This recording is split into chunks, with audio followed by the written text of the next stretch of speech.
Boa tarde a todas e todos. Eu quero cumprimentar o nosso presidente em exercício, o deputado Márcio Pacheco, cumprimentar todos aqueles que me antecederam nessa tribuna, que com certeza apresentaram importantes reflexões.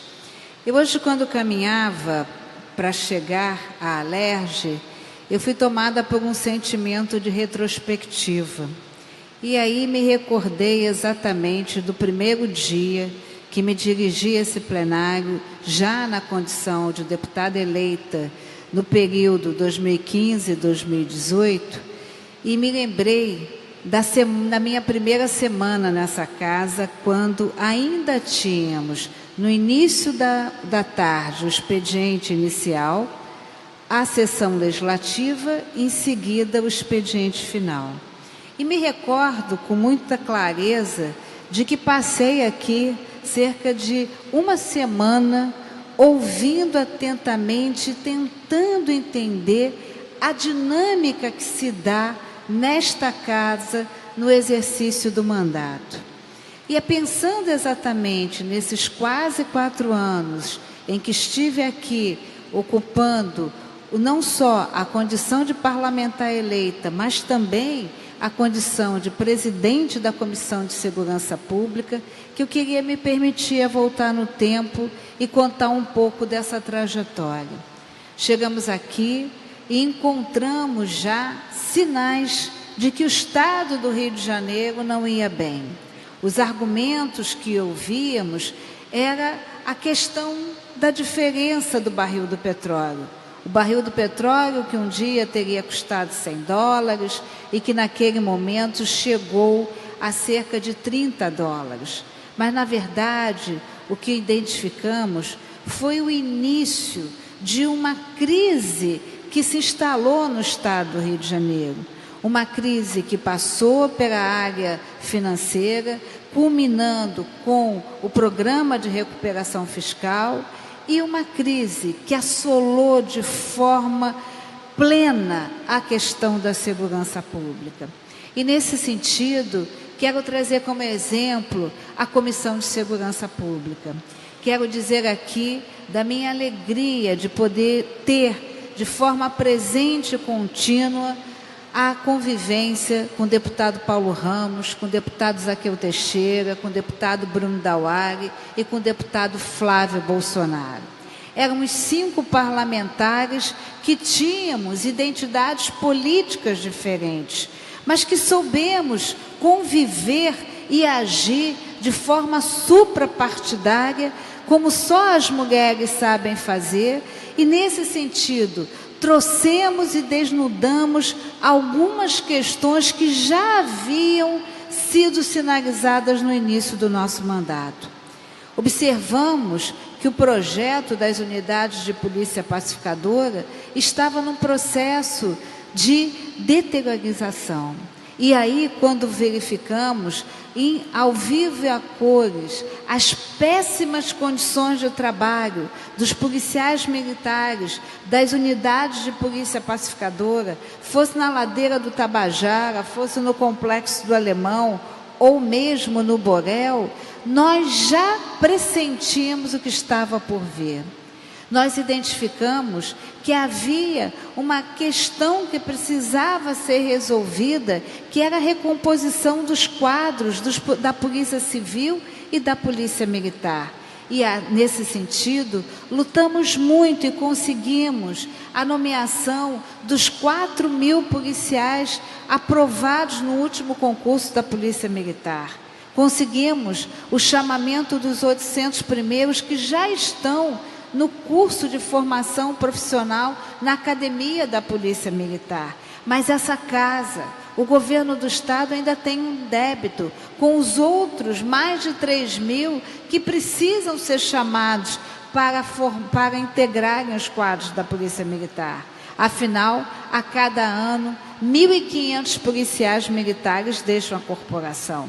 Identificamos e conseguimos a nomeação e o compromisso com o chamamento dos oficiais de cartório, dos papiloscopistas.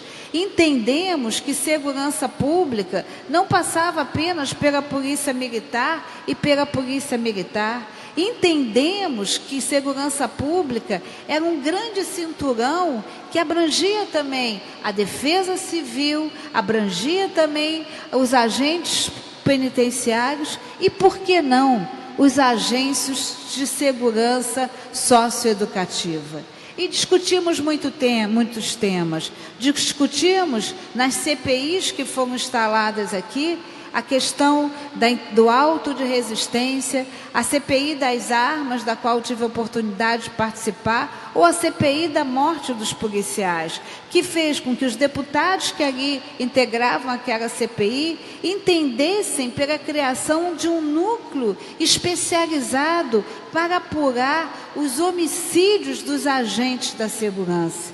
E, lamentavelmente, no dia de hoje, contamos mais uma vez com a morte de um policial militar que já alcançou um número de 80 policiais militares mortos em serviço. E quando ouvimos aqui o então secretário de Segurança, que tentava nos explicar por que os policiais militares são tão alvejados e tentava nos dizer que boa parte dessas mortes se dá fora do horário de trabalho, não tivemos dúvida de interpelar, enfrentar esse argumento, dizendo que nenhum policial, seja civil ou militar, pode ficar fora do seu horário de trabalho, porque, na verdade, os policiais estão 24 horas de serviço, estando ou não de plantão, porque se deixarem de agir, como determina o Código de Processo Penal, já que toda autoridade e seus agentes devem prender quem quer que esteja em flagrante delito, não tenham dúvidas que a omissão desse policial o levará para o banco dos réus, à frente da corregedoria, que o indagará o porquê da sua omissão. Talvez por tudo isso não tenhamos tido medo de ir para a rua e buscar a reeleição.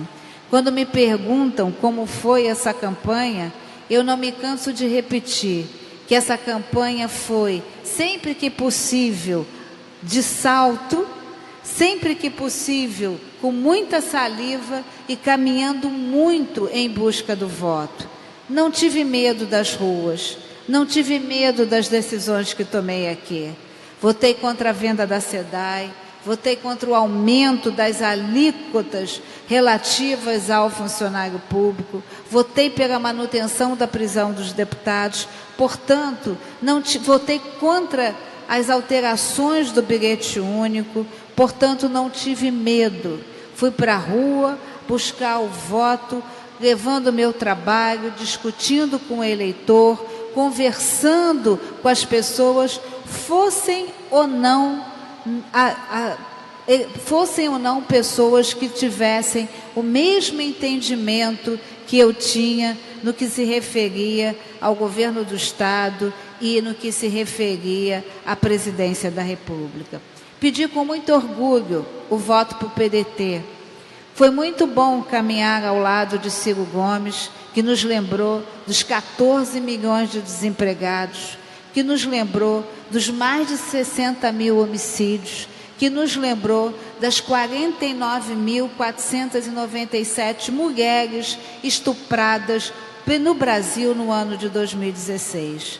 Quero deixar aqui também o meu reconhecimento, o meu abraço ao meu companheiro do PDT, Pedro Fernandes, que com muito orgulho, que com muita competência, caminhou em direção ao governo do Estado, levando, as bandeiras do PDT, as bandeiras do trabalhismo, entendendo que segurança pública também se faz com escola em tempo integral, entendendo que segurança pública também se faz respeitando os servidores policiais, acabando com a Secretaria de Segurança e dando status à Polícia Civil e à Polícia Militar, o status que lhe é devido, que é de secretaria, e por isso eu quero deixar aqui o meu abraço ao meu companheiro Pedro Fernandes e dizer para ele que ele cumpriu muito bem sua missão e que ele vai fazer falta nesse cenário político.